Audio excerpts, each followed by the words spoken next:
Olá, hoje nós vamos trabalhar a Constituição Federal, mas naquela parte doutrinária, certo?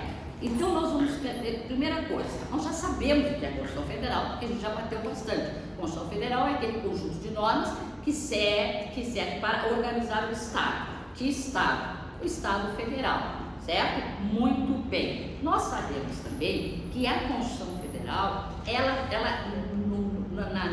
na pirâmide, ela está lá em cima, ela está no ápice da pirâmide, né? Como evidentemente a gente chama de supremacia constitucional, tá? Mas o que se quer falar é o seguinte, tá? Existe uma estrutura na Constituição Federal, certo? O que é o preâmbulo? O preâmbulo é muito bonito. O preâmbulo começa assim: nós, representantes do povo, né, aqui reunidos em Assembleia Constituinte, certo? Então, o preâmbulo nada mais é do que a apresentação, certo? Ele apresenta a Constituição Federal, certo? Sempre ali ele não é uma norma jurídica, tá? Isso é importante.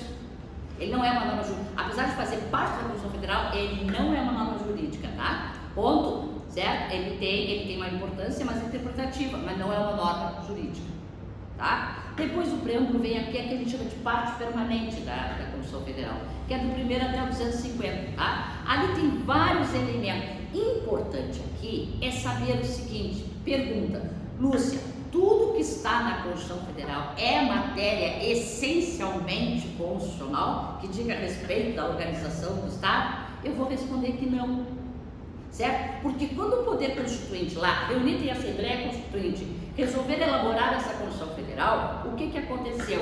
Muitas matérias poderiam muito bem estar presentes aonde? Numa lei ordinária. Poderiam, tá? Mas, porém, esses constituintes entenderam por colocar lá. Ora, se lá está, eu posso dizer que é uma norma constitucional, mas só que ela não é constitucionalmente material, quanto ao conteúdo, mas é formal, porque lá ela se encontra. Tranquilo? Por exemplo, eu gosto muito de dar um exemplo, né, da conservação do Colégio Dom Pedro. Eu pergunto, é uma matéria constitucional? Sim. É formal ou material? É formal. Ela só é constitucional porque ela está prevista na Constituição Federal, porque a essência, o conteúdo dela não tem nada a ver com Constituição do Estado, poder do Estado. Tranquilo? Então, vamos lá. Então, essa parte permanente, né? Ali vai estar o quê? Os elementos que organiza a estrutura do Estado, correto? Importante sempre lembrar que os elementos limitativos também se encontram na Constituição Federal, certo? Então, a parte permanente é isso, né? A estabilização constitucional, tudo está na parte permanente. Mas nós também temos as disposições constitucionais transitórias, certo? Então, aqui, como diz, é meramente temporário. Porque imagina você, nós estamos saindo de uma Constituição Federal e estamos ingressando. Então tem que ter como é que vai ser essa transição, certo? Então vamos lá. Preâmbulo, parte permanente e atos de disposições constitucionais transitórias, certo? A pergunta que mais cai em concurso é perguntar se o preâmbulo é norma constitucional, se o preâmbulo tem poder normativo. Não, ele é o que a gente chama de interpretativo, é a apresentação ali. Ponto. Próximo. Então, essa Constituição Federal, e agora vai ficar bom, ela tem a classificação dela. Todo cuidado é pouco na hora da prova, por quê? Porque dependendo da classificação, olha o que acontece às vezes, o candidato sabe, mas ele não observa ali que é a classificação quanto à origem, certo? Então, isso que eu tenho que ter bem claro. Quanto à origem, nós temos dois tipos. Uma função pode ser outorgada ou promulgada, certo? Qual é a diferença? A outorgada também são chamadas de cartas constitucionais, certo? São aquelas constituições impostas, é um ato unilateral, certo? Tá? Nós tivemos, né, no período militar, as constituições desse período eram outorgadas. Ponto. Agora, a promulgada também é chamada de Constituição Democrática. Essa já é fruto do trabalho de uma Assembleia Nacional Constituinte, certo? Que foi eleita por quem? Pelo povo, certo? Então, olha, outro cuidado que eu tenho que ter. Já vi uma prova assim, ó. Olha só o pega-ratão, eles colocaram assim. Quanto à origem, as constituições podem. Não estamos falando da nossa, esse cuidado que tem que ter. Elas podem ser outorgadas ou promulgadas. Quanto à Constituição do Brasil, aí mudou. Esta é promulgada, porque nós já vimos também em outro encontro o que a Assembleia Constituinte foi eleita pelo povo. Isso, símbolo de uma democracia indireta, porque nós elegemos para os nossos representantes lá estar, certo? Muito bem. Após essa Assembleia votar, aprovar, certo? O que aconteceu? Dissolveu-se a Assembleia Constituinte. Tá? Então a nossa promulgada, mas as constituições quanto à origem, outorgada e promulgada. Bom, existe também quanto à forma. Quanto à forma, elas podem ser escritas, né? Como que o instrumento são aquelas formadas por um conjunto de regras sistematizadas, organizadas em um único documento. Ponto. É a nossa. Mas existe também, nessa classificação, as chamadas costumeiras ou não escritas. Costumeiras vêm de costumes, tá? Então são aquelas que não traz num único só documento, tá? Essa organização, certo? Ela pode vir em uso, costume, jurisprudência, certo? A própria Constituição da Inglaterra, ela é costumeira. Ponto? Então, quanto à forma, escrita, certo? Escrita, também chamada de instrumental. E a nossa né? Porque encontra-se toda num documento só. Quanto à extensão, essa é muito boa. É sintética, que também é chamada de concisa, né? Ou analítica, pergunto. A nossa é sintética ou analítica? Analítica. Sim, ela é extensa? É extensa. Aborda todos os assuntos, olha que importância é isso, eu vou completar a frase tecnicamente, essa nossa, que é analítica, aborda todo e qualquer assunto que os constituintes entenderam ser fundamentais, sejam eles de ordem constitucional, sejam, certo? Porque nós já vimos que tem matéria que não é materialmente constitucional e que está na nossa Constituição Federal. Tranquilo? A explicação tem redondinha, ela sim, a nossa é analítica. Muito bem, quanto ao conteúdo, aí que está, materialmente. Materialmente são aquelas que contêm normas fundamentais e estruturais do Estado, seus órgãos e os direitos fundamentais. Ponto? Tá? Mas existe formalmente aquela que elege o critério do processo de formação. Ponto. Os nossos constituintes não elegeram os assuntos para estar na Constituição Federal? Sim. Portanto, a nossa é formal. Certo?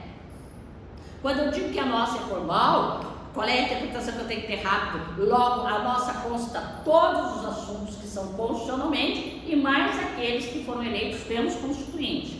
Tranquilo? Muito bem. Próxima classificação, quanto ao modo de elaboração, certo? Nós temos a dogmática. A dogmática são sempre escritas, essa questão vem muito, tá? As dogmáticas sempre serão escritas, tá? Quer dizer, escrita, que são reunidos num só documento, ponto? Certo? Por quê? Porque elas representam um momento, tá? E as históricas constituem-se através de um lento e contínuo processo de formação, certo? Ponto? Então, se na hora da prova tu vai te lembrar assim, se a escrita reúne tudo num só, logo ela tem que ser dogmática, não é verdade? Por quê? Porque ela não vai se formar isto. Quanto à mutabilidade, essa questão também vem muito. Por quê? Quanto à mutabilidade, nós temos que saber o seguinte: nós temos rígida, flexível e semiflexível. Tudo bem? Bom, a nossa é rígida, por quê? Porque para elaborar a Constituição Federal é necessário um processo complexo, um rito especial. Para modificar a nossa Constituição Federal, nós vamos precisar de uma emenda. Isso. E nós já vimos que a emenda vai precisar de uma votação em 2 turnos em cada casa do Congresso, certo? De 3/5. Então, é um processo. Agora, quando é flexível, tá, elas não possuem um processo legislativo, né, para alterar de forma dificultosa, certo? Então o processo é bem mais simples, tá? Certo? Seria quase como normas infraconstitucionais. E a semiflexível era a seguinte, ó, olha como é bonitinha a semiflexível. Tudo aquilo que diz respeito essencialmente constitucional era rígido. Aquilo que não, tudo no mesmo corpo da Constituição, aquilo que não era materialmente constitucional era flexível, certo? Por isso é semi, porque, né? Então esta já foi nossa, né? Lá no tempo do Império, a nossa já foi semi-rígida, tá? Ok? Atualmente ela é rígida quanto à mutabilidade, certo? Nós temos a imutável. Olha, primeiro seria aquelas condições inalteráveis, tá? Certo? Aí tu vai dizer, nossa mãe, isso aí tem que estar, né? Porque tu imagina só, a sociedade muda, né? Tu imagina, mas existe a imutável como classificação, tá? Quanto à dogmática, quanto à dogmática nós temos a ortodoxa, tá? Obviamente já está dizendo, ó, ela até é formada por apenas uma ideologia. E nós temos a eclética, certo? Que é justamente a nossa, né? Que são formadas por ideologias conciliatórias. Tranquilo? Tá? Então, assim, em questão de concurso público, geralmente eles colocam assim, ó, em relação à Constituição Federal, certo? É correto afirmar, tá? Vamos ver se está certo o que eu vou falar agora. Que a nossa Constituição Federal, ela é promulgada, entendeu? Ela é escrita, ela é dogmática, ela é rígida, é analítica e ela é formal. Tranquilo? Agora, tá tudo muito bem, acertado. Agora, quando eu digo que ela é promulgada, é por razão da origem. Isso nós temos que lembrar. Quanto à origem, promulgada, certo? Quanto à forma, escrita, tá? Porque é justamente isso que eu estou dizendo. Se não chega na hora da prova, tá tudo correto. Tá lá promulgada, escrita, dogmática e rígida. Tudo tá ali nas alternativas. Mas aí tu tem que te ater ao que eles estão pedindo. Quanto à mutabilidade, ela é promulgada? Claro que não tem absolutamente nada a ver. Porque quanto à mutabilidade, ela é rígida. Isso? Bem claro, então? Então, assim, ó, é fazer uma maneira que você sempre, né, que desperte na hora da prova, né? Ou como é por exemplo, dogmática, tá? Quanto a dogmática dela, ortodoxa e eclética, tá? Deixa eu ver aqui. Se eu disser para vocês quanto à elaboração, ela pode ser dogmática e histórica, certo? Tá? Isso sim, é bom fazer um esqueminha, tá? Já começa a colocar aqueles esqueminha que bota na parede, né? Então começa a escovar os dentes, assim, toda hora lembrando, né? Quanto à contabilidade. Pega duas, memoriza, depois pega mais duas, né? Para ter isso aí bem claro. Essa questão sempre vem, meu gente. Sempre vem. Bom, dimensões de direitos fundamentais, gente. Eu tenho que a primeira coisa me lembrar o seguinte. Será que, vamos imaginar, será que toda a vida, o homem, no sentido de gênero, o homem teve todos os direitos? Não tem. O direito reconhecido, certo? Não. Então o que acontece? Houve uma evolução e alguns direitos começam a ser reconhecidos e inseridos inclusive nas constituições. Então, quando se fala de dimensões de direitos fundamentais, ou também chamado de geração, que é a mesma coisa, tu tem que pensar assim, ó, o tempo, na linha do tempo, correto? Tranquilo? Isso aqui não é importância, não é nada, tá? Então, quando eu digo assim, são ligados à liberdade, à resistência, à oposição perante o excesso do Estado, também chamado de liberdades públicas. Pergunto, o que tu acha? É de primeira geração? Sim. Claro. Porque a primeira coisa, gente, sabe que eu fico assim, quando eu assisto algum filme, algum documentário, eu fico pensando assim, o que era a vida naquela época, né, dependendo da época, porque se não era trabalhar, tu nascia escravo, tu morria escravo, certo? Qual é a liberdade, qual é o respeito, né? Tais direitos enquanto os maiores, tá? Tudo bem, liberdade, tá? Agora, vai mudar. Os direitos de segunda dimensão, certo? São atrelados ao princípio da igualdade, tais como os direitos sociais. Então, o que é os direitos sociais? Os direitos sociais é justamente o direito da igualdade. Então, o que eu tenho que lembrar disso? Ó, é a prestação positiva do Estado. É a posição prestativa do Estado. Tipo, o que? Seguro, amparo, né? A educação, cultura, segunda geração. Tá? Aí tu pensa, tá bom, eu já tenho primeira, segunda, vem a terceira. A terceira dimensão se refere à fraternidade e à solidariedade, certo? Tal como direito de desenvolvimento, direito à paz, direito ao meio ambiente, ambiente equilibrado, direito à autodeterminação dos povos, certo? O de quarta geração, aí já é o que? A evolução e globalização da política, tá? Certo?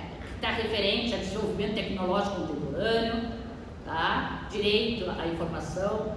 Eu coloquei aqui porque alguns autores já colocam, sim, tá? O direito de quinta, certo? Quinta geração, tá? A existência de quinta aqui sendo o direito à paz, tá? Ponto? Então, atenção. Lúcia, como é que isso pode estar na prova?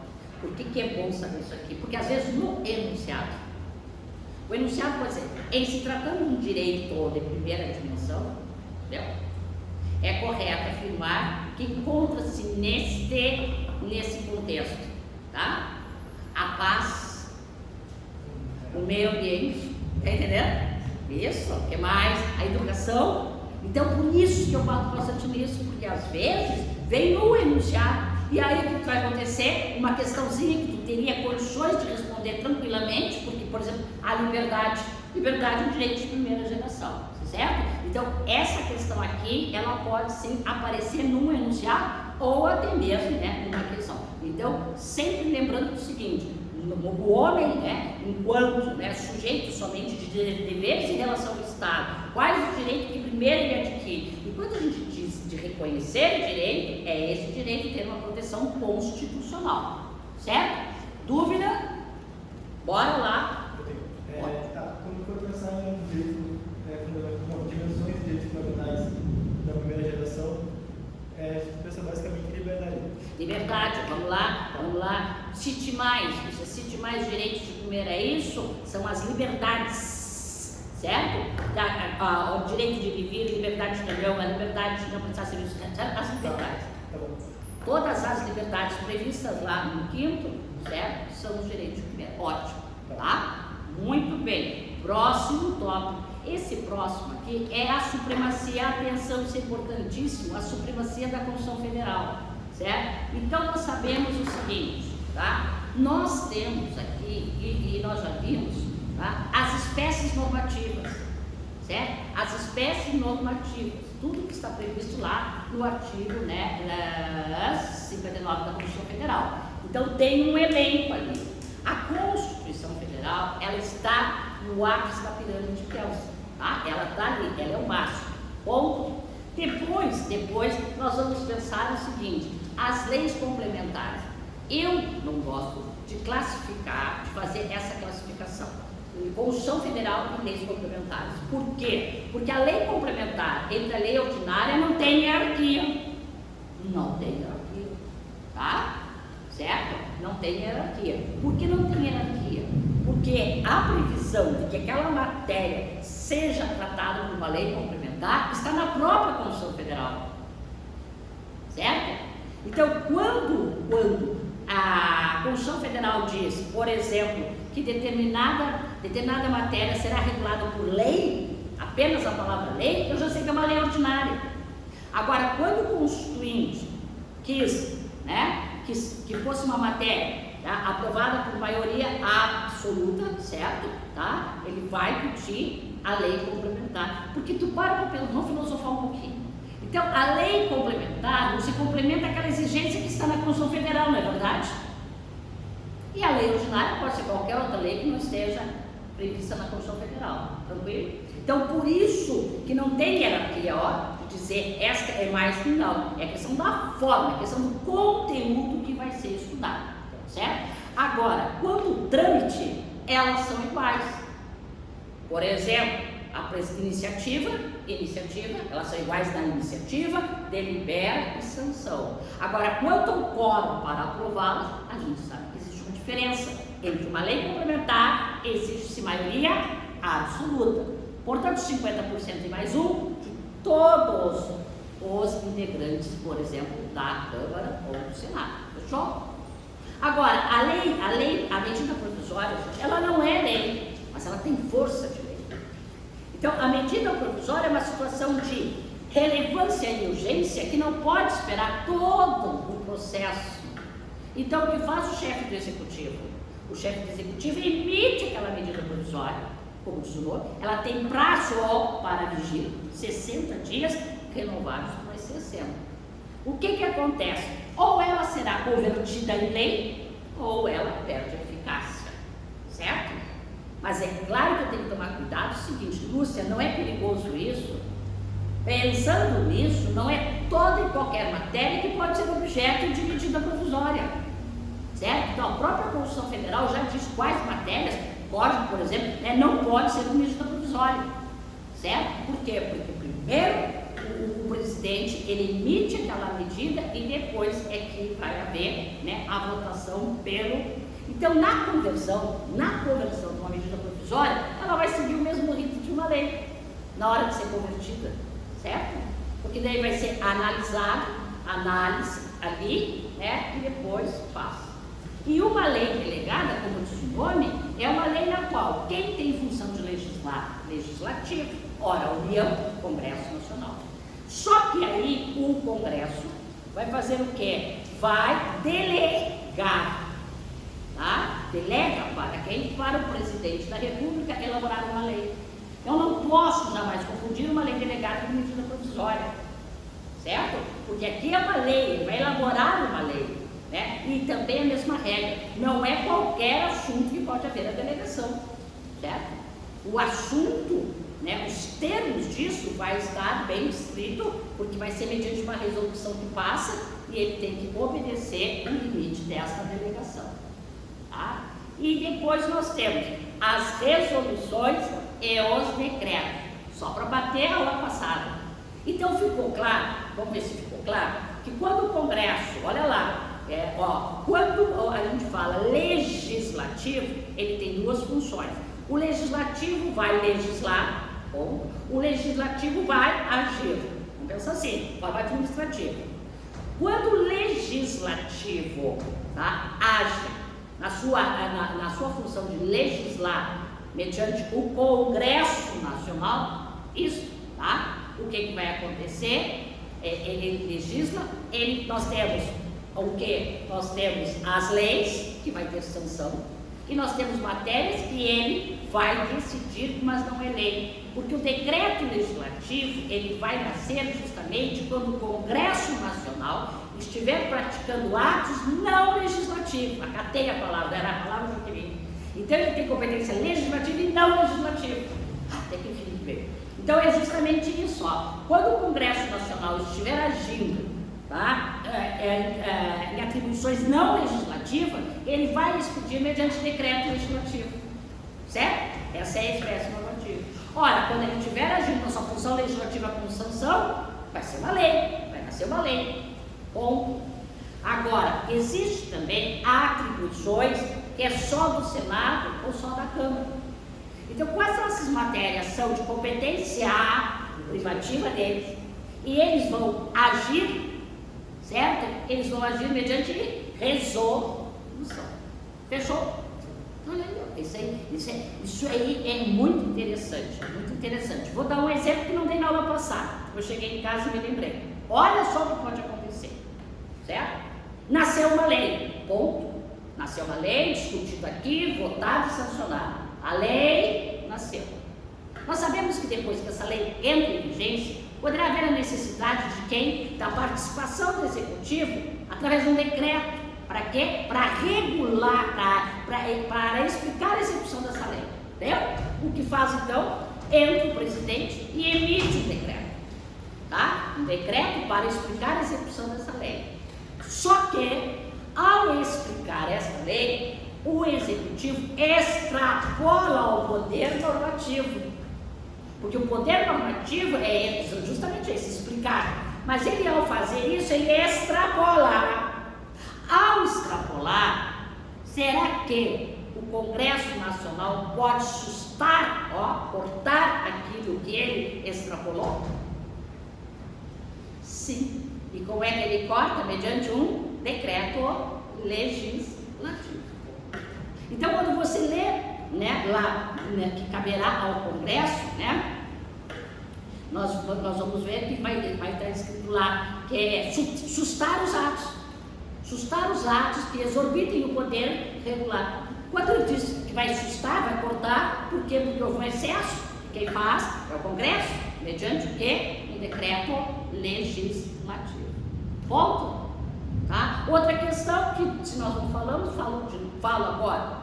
Quando o presidente, então, ele faz parte, ele sela um pacto internacional, ele faz aquele ato lá, depois ele traz este assunto para ser votado e aprovado pelo Congresso, mediante decreto legislativo. E depois, claro, o presidente promulga através de um decreto. Por isso a gente estuda os decretos que são em decorrência de tratados internacionais. Tranquilo até aí? Ponto. Tá? Então as normas constitucionais, elas têm preponderância em face das demais normas jurídicas, né? Claro que sim. Tá? Então, logo, uma lei que contraria a Constituição Federal, ela é inconstitucional. Entendeu? Ela é inconstitucional. O decreto do presidente que contrariar uma lei, ele é ilegal. Bom, vamos ver então. O poder constituinte, nós vimos também, já temos uma, só para não sair dessa ordem aqui, tá? É de quem? Quem é o titular do poder constituinte? O povo.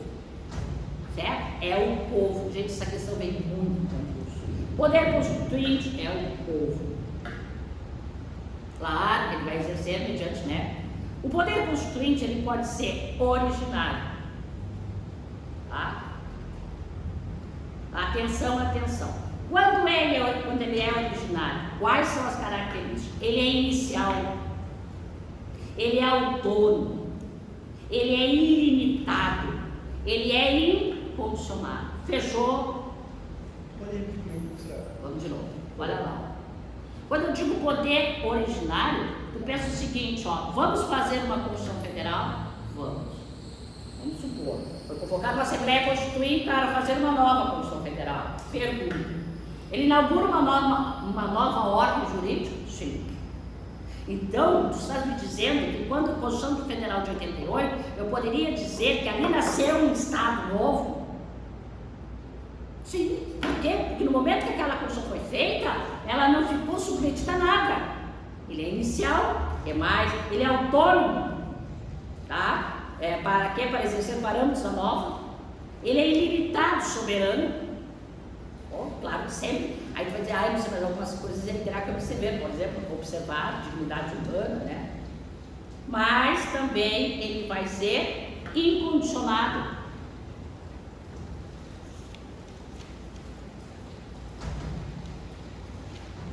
Tá? Então tu pensa assim, esse poder, né? Agora, quando a gente fala do poder derivado, vamos fazer as características? Fazendo as características com base nessas aí. Vamos lá? Derivado, limitado, condicionado. Claro. Fechou. Agora, dentro do poder derivado, nós temos o decorrente. O decorrente é o mais simples dele.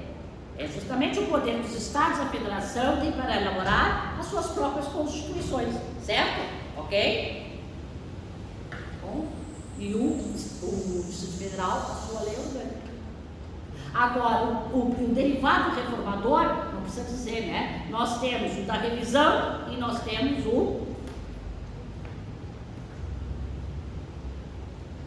a emenda, né? Certo? Ué, porque deu uma paradinha assim, tranquilo? Tá? Próximo. Essa aqui é.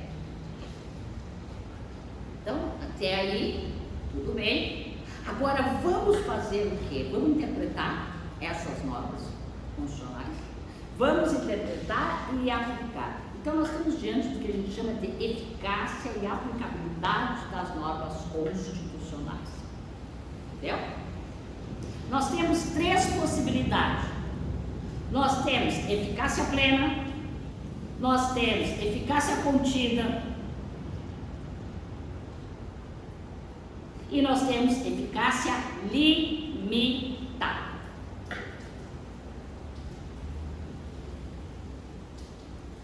Toda vez que eu falo que a norma constitucional ela é plena, porque ela é imediata, ela é direta, ela é integral, ela não precisa, de uma lei, certo? Eu costumo dizer que ela chega chegando, certo? Ela é plena.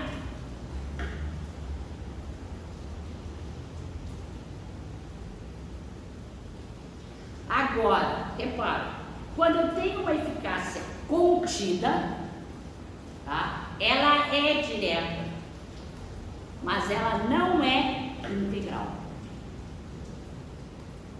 Tá? Só estou pegando essas diferenças que a gente fala. Bom? Só essas diferenças por enquanto.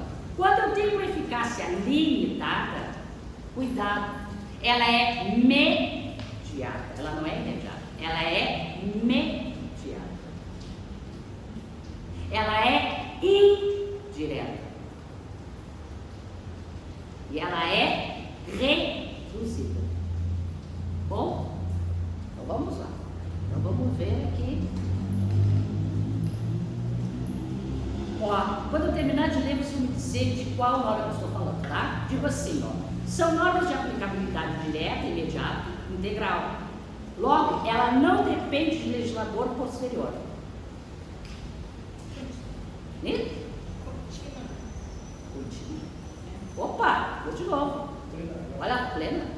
Olha lá, ó. Ó, são normas que têm aplicação direta, imediata e integral. Não depende de legislador posterior. Estando apta a produzir desde a entrada em vigor todos os seus efeitos. Exemplo, artigo 2º. Exemplo, o 14, parágrafo 2º, tá? Que são exemplos de quê? De pleno. Entendeu? Agora, ao ler, eu quero ver se você consegue identificar a contida da limitada, tá? Eu digo o seguinte: são normas que têm aplicação direta, imediata. Aí tu já sabe, já não é limitada. Porque a limitada, ela não é direta. Fechou? Ela é indireta e ela é mediata. Ótimo! Então, sua norma de aplicação direta, imediata, mas não integral. Logo, ela precisa de quê? Ela vai precisar de uma... Aqui, o que é aqui? Uma lei. Certo? Então, quando houver essa lei, ó, essa lei a gente chama lei integradora, ó, porque daí ela ficará plena. Ponto? Então, olha só a leitura, olha lá, tá? Então, diz assim, ó, mas não é integral, pois apesar de estar em apta a regular forma suficiente, tudo bem, desde a entrada em vigor, necessita de uma atuação da parte de quem? Do legislador, ou do intérprete, no sentido de reduzir o seu alcance. Essa compreensão pode ocorrer, exemplo, o artigo 5º, tá? No 8º, por circunstância ou por conceito ético, tá? E por expressão de determinação constitucional, certo? Então, essa norma contida, tá? Certo? Ela vai ter que ter uma atuação por parte do legislador. E a limitada, olha lá, são normas de aplicabilidade indireta, imediata e completa, pois só terão incidência total após ser regulamentado por norma posterior. mais? Professora, Fala. nessa limitada, o presidente pode emitir um decreto explicando Não entendi. nessa eficácia das normas. Na limitada, o presidente pode emitir um decreto explicando como é que é. Não. Entendi. Aqui, ó, deixa eu ver. Na limitada, quer saber? Na limitada ou na contínua? Pode ser as três. É porque nós estamos falando de normas constitucionais, né? Por isso que eu não estou gostando de estar falando do presidente. Bom, vamos lá? Tá. Ó, se nós estamos falando em normas constitucionais, tem que pensar o seguinte: nasceu a norma constitucional plena, tá? Contida ou limitada, tá entendendo? Então, a contida, ela nasce integral, só que ela é necessária do quê? De um legislador infraconstitucional, Tá. certo? Tu tá entendendo que isso aqui são normas constitucionais? Sim, tá. Tá? Melhorou agora? Tá. Então vamos lá, eu vou te citar um inciso do artigo 5º e tu vai me dizer se ela é contida ou limitada. Vamos ver aqui. Aqui, deixa eu ver. Ó. Tá? A casa é asilo inviolável do indivíduo. Ninguém nela podendo penetrar sem o consentimento do morador, salvo em caso de flagrante delito ou desastre, ou para prestar socorro ou durante o dia por determinação judicial. Essa daí é contida. É o quê? Contida. Contida? O que tu acha, colega? Acho Contida? que é plena, ela é imediata. Não? Não precisa. Não.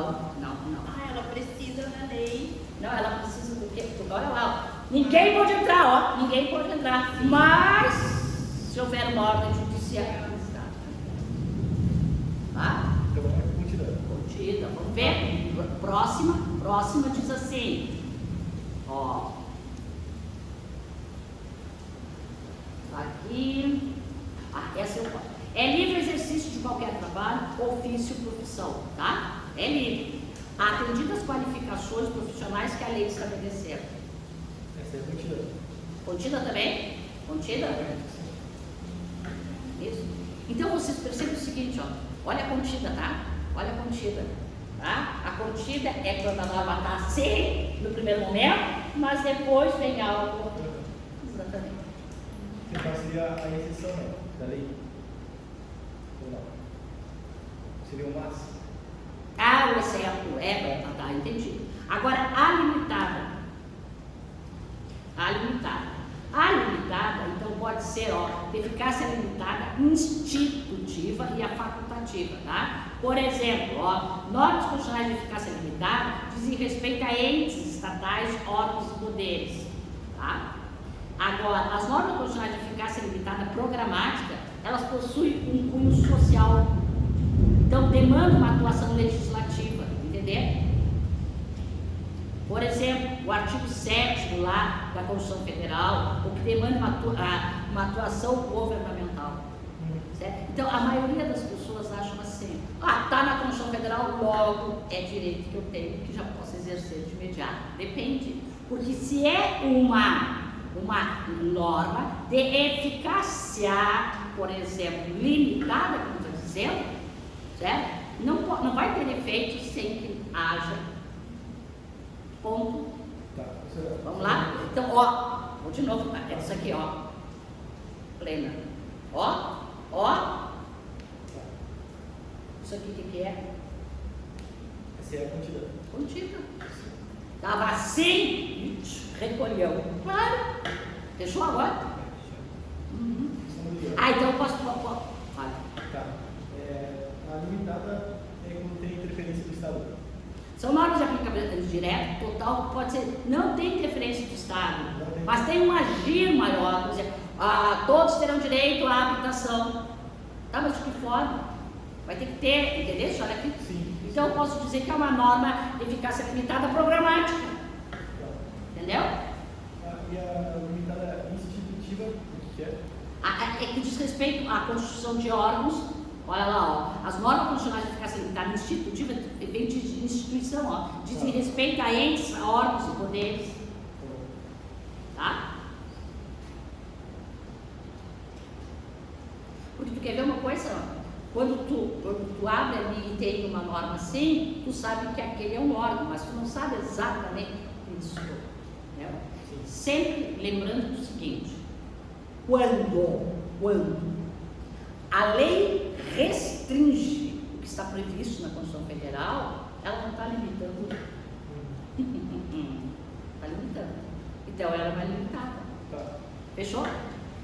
Tá? A questão que eles mais gostam é essa, ó. Todos são livres para escolher qualquer profissão, observado o limite, as exigências da lei, a ordem dos advogados, tá? Tu queres ser advogado, tudo bem, é livre, tu escolhe, tu vai ser, mas para advogado tem que passar no exame da ordem, porque existe uma lei com essa exigência. Então eu te pergunto, restringe, te limitou ou não te limitou? Te limitou, tá? A questão veio de uma prova assim, ó. Pode a lei limitar um direito constitucional?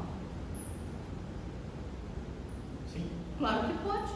Se ela for uma norma limitada, vai acontecer isso. Ó. Ninguém pode entrar na casa, fechou? Certo. Desde que por ordem judicial.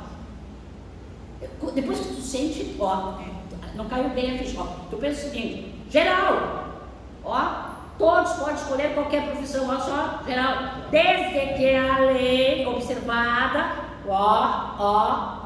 então vai dizer a lei, você tem que aprovar o exame da ordem. Restringiu, te limitou. Tá? E essa seria limitada a uma quantidade. Limitada.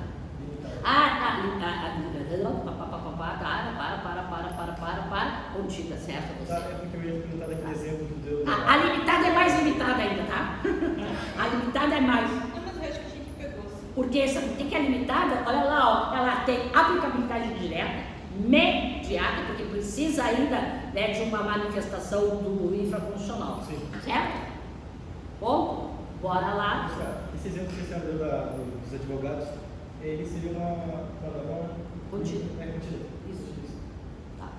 Tá, é que eu usei a palavra limitar, eu não posso usar a palavra limitar para você não confundir com mais limitado. Fui eu que cometi esse erro aqui. Ai, controle de constitucionalidade, tem uma. Aí também eu tô aqui.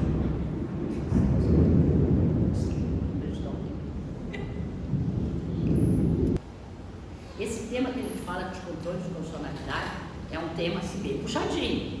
Ele é bem puxadinho. Não digo que vai ser muito puxado na prova, mas tem que entender. Ora, vamos voltar ao passado da norma, tá? Muito bem, o Constituinte, né, elaborou a Constituição Federal, a Constituição Federal está ali. Tudo bem? O que a gente sabe? Que todo ordenamento infraconstitucional tem que estar em consonância com o que está na Constituição Federal, certo? Mas aí tu pensa o seguinte, tá, mas e se nascer uma lei e essa lei violar o que está na Constituição Federal? Aí a gente vai dizer uma inconstitucionalidade, certo? Tá, mas como é que se faz isso? Bom, aí nós teremos que propor, nós que não somos nós, porque os legitimados não são simples mortais, tá? Né? Então vai ter que haver o quê? Os legitimados lá no 103 vão ter que ingressar com uma ação de inconstitucionalidade, certo? Para quê? Para que aquela lei saia, que ela não seja mais aplicada porque ela é inconstitucional. Lembra, inclusive, que nós vimos que quando uma lei municipal for inconstitucional, quando ela for o Senado da suspensão, nós vamos ver agora. Então é isso que nós vamos trabalhar. Como é que se controla isso? Então nós temos dois tipos de controle. Nós temos o controle de constitucionalidade, o preventivo e o repressivo. Controle de constitucionalidade regra, é presunção da constitucionalidade, mas uma coisa é bem certa, tá? Quando nasce uma lei, há uma presunção. Que presunção? Que ela seja legítima e legal. Ponto. Certo? Agora, se por uma eventualidade há dúvida daquela constitucionalidade daquela lei, bom, aí quem é que... Não preciso dizer para vocês, né, que é o judiciário. Ponto. É o judiciário. Então, nós temos o controle preventivo. Esse controle preventivo, tá, ele é o controle exercido pelo Poder Legislativo, certo? Bom, então, o preventivo pode acontecer, tá, com os três. Entendeu? O preventivo pode acontecer no âmbito legislativo, no âmbito executivo e no âmbito judiciário, tá? Lúcia, como é que pode acontecer o preventivo no âmbito legislativo, certo? Tá? Aí pode acontecer ser o seguinte: eu já conversei numa aula dizendo que dentro do Congresso Nacional, das casas, existe uma comissão de Constituição e Justiça, né? Que essa comissão, que é uma comissão permanente, ela tem uma finalidade. Qual? Verificar a constitucionalidade. Então, repara, neste momento, entrou aqui um projeto de lei, vai direto para onde? Para essa comissão. Ela vai verificar se esse projeto está de acordo com a Constituição Federal. Bom? Tá, Lúcia. E no âmbito do Poder Executivo? É simples. A lei foi votada aqui, foi votada lá e vai para a análise do Executivo. Se ele concorda, ele vai sancionar. Mas se ele veta, tem dois tipos de veto. Tem o veto jurídico e o veto político. Qual o veto jurídico? Que o presidente entende que aquela lei viola a Constituição Federal. Então, o veto jurídico, tá? É uma forma de controle preventivo. Ponto.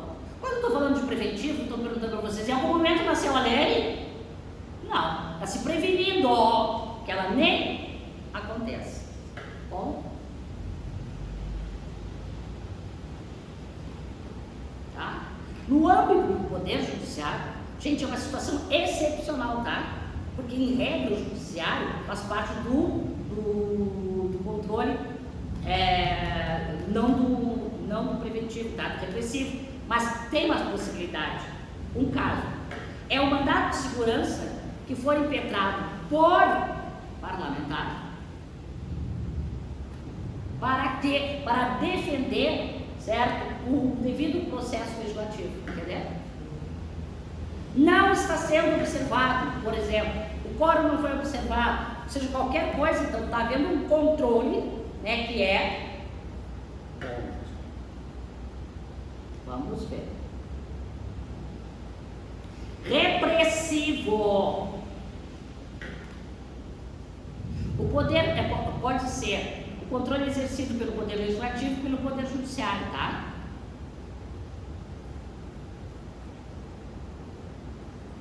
Ponto. Então, se eu estou falando repressivo, ele já entrou? Já. A lei já entrou, né? E agora nós temos que tirar, correto? Repressivo. Vamos lá, então.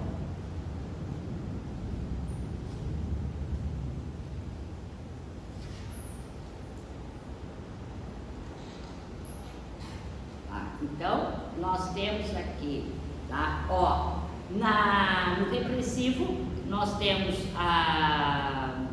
dentro do repressivo, ó, agora vai. Dentro do repressivo, no judiciário, nós temos o difuso, entendeu? E o concentrado. Agora fica bonitinho, tá?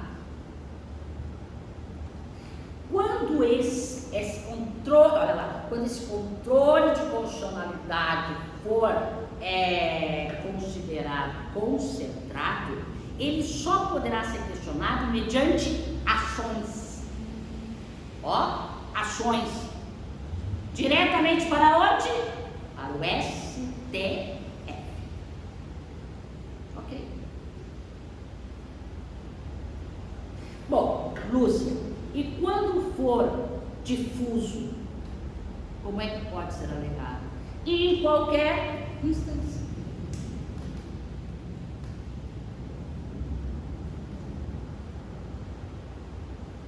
Separa bem, ó. Separa bem. Então, eu posso ou não posso alegar uma inconstitucionalidade de uma lei? Posso, correto? Mas mediante controle difuso. Jamais pelo controle concentrado, porque o concentrado vai ser mediante ação de inconstitucionalidade, ação de inconstitucionalidade, percebe? Essas ações. E essas ações deverão ser propostas no STF. E tem quem? E quem poderá propô-las. Ponto. Logo, não sou eu, não é tu. Né? Ponto. Ficou bem claro, então, o controle? Consegue imaginar? O controle difuso, difuso, ó, não é concentrado. Certo? Difuso pode ser na primeira instância, na segunda instância, pode. Pode ser alegado como meio de defesa. Como meio de defesa, pode. Né? Uma exceção, né? Ou defesa, posso. Certo? Agora, quando é o concentrado, não. Certo? A ação direta de inconstitucionalidade, nós temos ação por omissão, a omissão de descumprimento de preceito fundamental, tudo são ações. Ora, Atenção, sendo ações, é concentrado. Tem uma questão que não pode ir para a prova sem saber. Então vamos imaginar o seguinte: nasceu uma lei. Antes ela não passou pelo controle preventivo? Passou. Tudo ok? E sancionado. Entrou no mundo jurídico. Para retirar essa lei, ponto. Para retirar essa lei, mediante o controle concentrado, terá que ser mediante uma ação de inconstitucionalidade. Só que tem um detalhe importantíssimo. A ação de inconstitucionalidade é contra lei, tá? Mas jamais de lei municipal. Então, como assim, Lúcia? Porque a lei municipal não pode ser objeto de uma ação de inconstitucionalidade. Então, o nome da ação para questionar isso chama-se arguição de descumprimento de preceito fundamental. Ponto. Tá? Eu acredito que aqui seria de bom tom que a gente desse uma olhadinha no artigo de constitucionalidade. Tá? Certo? Dá uma desligadinha aí. Isso.